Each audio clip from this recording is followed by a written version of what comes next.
Hey guys, welcome back, and today we're going to talk about why I don't really purchase new releases anymore.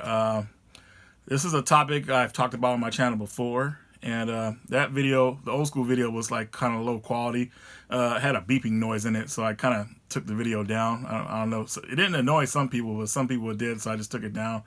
Wanted to make another one, but I'll leave a link in the description of that older video if you want to watch that one. But yeah, let's get right into it.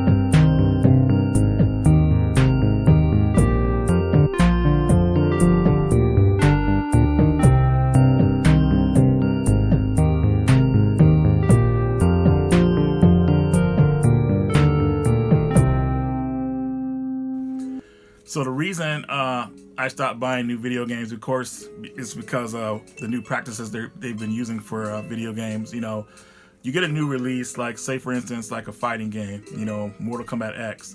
I wanted to play that game so bad when it first came out, but I waited, and thank goodness I waited. It was a hard wait. I mean, it was 9 months before I even played that game, but thankfully I did wait because they came out with an edition of the game that had all the DLC on the disc, all of it embedded on the disc. That means no game come with a download code to download it for free or whatever like that. They put it on the disc, which is perfect. You know, the disc is actually complete now.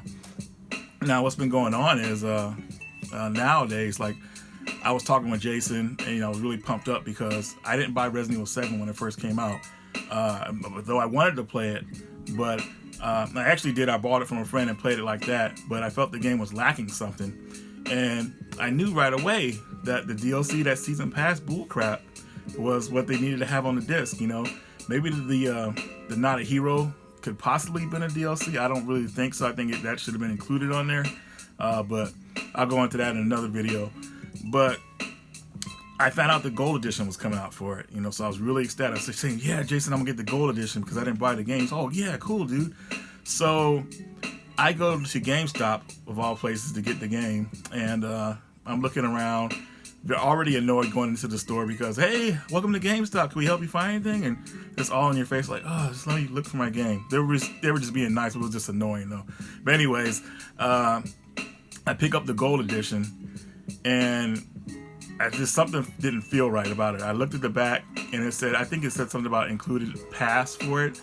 And I asked the girl, and she said, oh yeah, the DLC's not on the disc. They just give you some passcodes in it.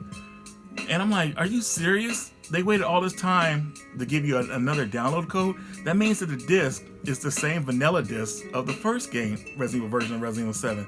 They just give you new codes for it. I couldn't believe it. I was just shocked. I was like, wow. This gold edition is not a gold edition unless you download something for it. I mean, that was it for me, man. I said that just killed it for me. Now you have to watch out for these so-called complete editions of games because they'll come with a download code for it. Batman Arkham Knight. The PAL version comes with comes in a Game of the Year version. I was actually going to buy that because I want all my DLC on the disc when possible. Nope, that came full of codes inside of the game. It's crazy, guys. You know, we work hard for our money, and those of us who are patient enough to wait, we're still getting the same product. They're just serving it to you in a different way. And it's, oh, here you go. It's your complete edition. Just download these codes and you'll have everything like everybody else. It's like, dude, I waited for the gold edition because I didn't want to do all that. I was gonna buy Street Fighter V arcade edition. I was like, okay, this is what I want. This is a package. It has an arcade mode on it. It's I don't even want to go into Street Fighter V's launch. That was the worst thing ever that Capcom thought they could get away with that. I mean, that's horrible. Ugh. I still cringe thinking about them putting out that product, and then you couldn't even go on. Yeah. Anyway, so Street Fighter 5 arcade edition. I wanted to buy that. And next thing you know, now I'm not really sure about this, but I'm pretty sure the season 1 and 2 characters weren't even on the disc. It was a download code for you to get them. And now I possibly could be wrong about this one, but I'm sure I'm not. I think there was a download code to download them. And I was like, wow, another vanilla disc that you have to use downloads for. What if you're not on the internet all the time, or you don't really care for internet or whatever? I hate having to have a game constantly connected, to have updates and all that crazy stuff. I mean, what if you're just that person that just doesn't want to do all that? You know what I mean? You want everything that they offer on the disc. But unfortunately, with that practice of Street Fighter V that these young kids have bought into, is that they love having all these DLC characters all the time, you know, instead of the company working on a newer game, you know. Who knows if Street Fighter 6 will ever come out, you know what I mean? It could be years, and it's all because of people keep downloading those characters thinking that's great. It's not, because those characters don't really have they don't really exist in a way. And what I mean is DLC doesn't have a physical format, you know what I mean? So putting that content on the disc, it gives that disc purpose, you know what I mean? It's hard to explain all that stuff. I'm sure you guys know what I'm talking about. But I ended up not buying Street Fighter V. I said, you know what, I'm not going to buy that. You know, and it sucks. I'm a big Street Fighter guy. Well, no, I'm not a big Street Fighter guy. I like Street Fighter 3. That's my favorite one. And all the other ones were cool. 4 was cool, but 5, I was just too disgusted with that game to really enjoy it. So, but that's what's happening, and it's kind of sad, you know. I pride myself on, you know, like, you know, as being a fighting game fan, you know, but I can't buy into the practice of that kind of stuff, you know, like not having that kind of stuff available later on disc. You know, I'm patient man. I wait, but I don't know. I was just very disappointed with what I got. You know, another game that I actually been waiting on, and I know they're going to come out with something complete for this, is the Injustice 2 game. You know, I wanted to play that when it first came out, of course, but I decided to wait. And if you look at all the DLC for that game, that would drive you crazy trying to figure all that stuff out. So they haven't announced anything yet. I know they're going to announce something, you know, but you know, when they do, I'll get that complete version for it. And I'm not the kind of guy that'll wait for the complete version to come out and then wait till that's discounted. I'll pay the top price for it because, you know, this is what I wanted. This is what I'm working for. You know what I mean? But it's just, I don't know, man. Like I said, I don't mind waiting for these games, but at the same time, you know, please don't disappoint when that time comes. You know, this DLC crap for these Game of the Year edition games, it's just horrible. Everything should be available and ready to go. These are for people who were patient enough to buy this stuff or wait for this stuff. You know, when sales go down, they're supposed to make the complete version for the rest of us. But you know, I just see a lot of crazy things happening in the industry right now, and it seems like, you know, I don't know what's going on, man, but this is the reason why I don't buy games on release anymore. You know, that's one of the reasons. You know, there's just way too much like shadiness going on. You know, they take. I feel like they take games, right, and they have the game complete possibly most of the time, guess, with updates and all this weird stuff going on. But I feel like they take a certain event out of the game and say, hey, take that out of the game, we'll make that DLC and charge everybody for it. I really feel like that happens a lot. These corporations are these people in charge of taking advantage of a lot of these developers, and I'm sure the developers don't want to do all this all the time. I mean, I understand DLC that's created after the game or is in the works for it, possibly, like Horizon Zero Dawn. That DLC, the Frozen Wilds, that was real DLC. That, if you guys have played that game, one of my favorites, by the way, that DLC was true DLC. I mean, it felt like it felt great. But I don't know, where was I going with this, guys? Hold on a second, I just lost my train of thought. And with saying all that, guys, you know, what I've started to do is I started looking elsewhere when it comes to AAA titles. There's a lot of indie games coming out that are complete games that are finished, have all their updates ready to go. And I've been looking a lot towards a lot of those games. You know, as you guys know, I'm known for like finding games that no one's ever heard about, and they're really enjoyable games. One game I can mention is Too Dark. That was like a Zelda survival horror type game, which I showed off in a Breaking the Seal. I could name a bunch of others, but you know, you guys get the point of what I'm saying. So I started looking at other games that really don't depend on a lot of DLC type things, you know. And you know, me talking about all this DLC stuff, there's nothing wrong with DLC, but it's been abused so much, man. I mean, seriously.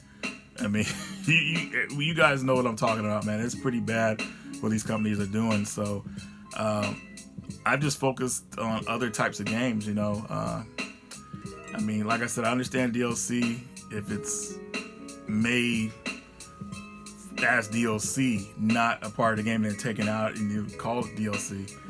but I just feel a lot of that's going on. You guys let me know what you think in the comments, because this has been bugging me for a while. I haven't watched my other video that I did 2 years ago about this, but like I said, I'll leave a link in the description below. Maybe I should watch it after this. Maybe, I'm pretty sure I have the same thoughts in that video, but it's just crazy what's going on in the industry right now, and a lot of people are accepting this stuff. These young kids, man, they're like, dude, they don't care. They just give me some DLC. I don't care. They don't.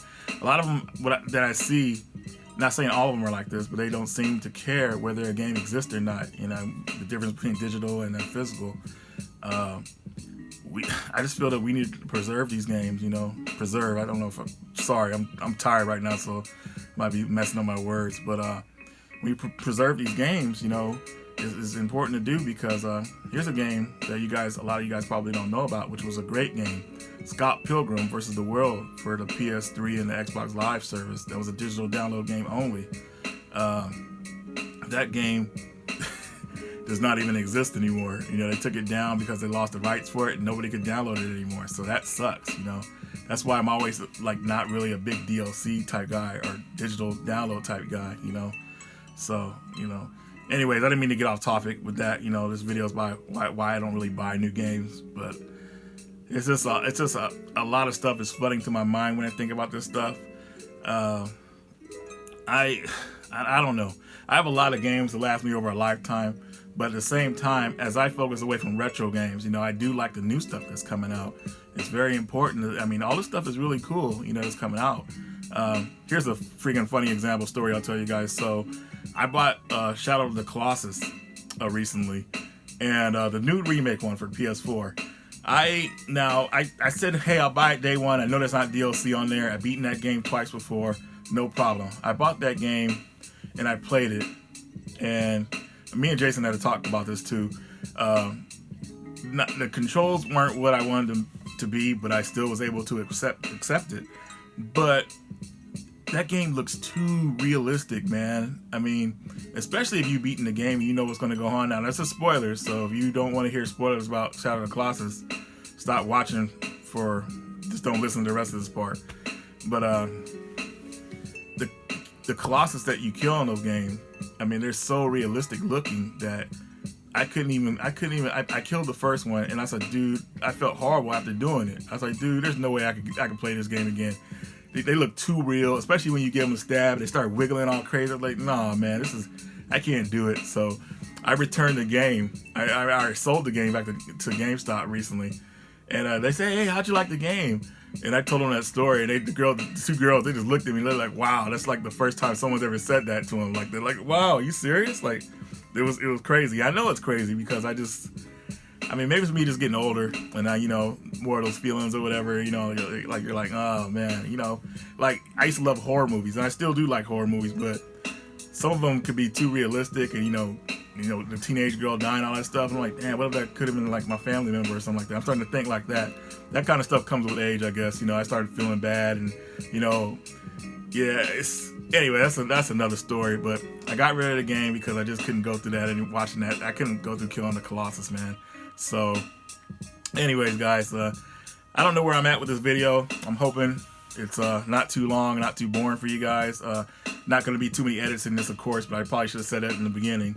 But I just want to know what you guys think about what's going on in the industry today, about with all this DLC and and these games and everything. What's happening? Do you guys feel like it's getting worse, or will it get better, or can they fix it? Because me personally, I don't think they'll fix it unless people put their foot down. If a developer makes a game, I want them to put everything they got into it and then put it out. You know what I mean? But at the same time, I understand that DLC could be a savior to the game if the game doesn't sell well, because some companies don't really promote games properly, and they could get lost in the shuffle. It happens, so I get it, but at the same time, I just don't want to put myself in that position, and I work hard for my money, you know what I mean?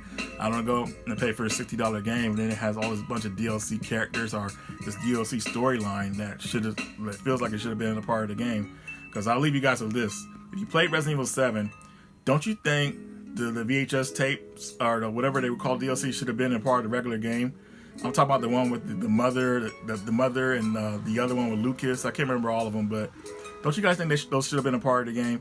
Now, if those were in the game, Resident Evil 7 would have felt better, I think. It would have felt like more of a complete package because people would have remembered those moments. Oh my God, that was so cool. Do you remember that part in this game? You got to play Resident Evil 7. But when you take stuff out of games like that, the first experience someone has with it is not going to be as great as it could have been because, oh, DLC, there's going to be more to come later. You know what I mean? They're going to think something else.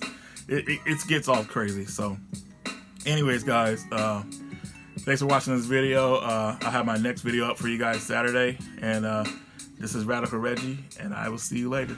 Hey guys, before we go though, I want to talk about the Game Boy Paradise group.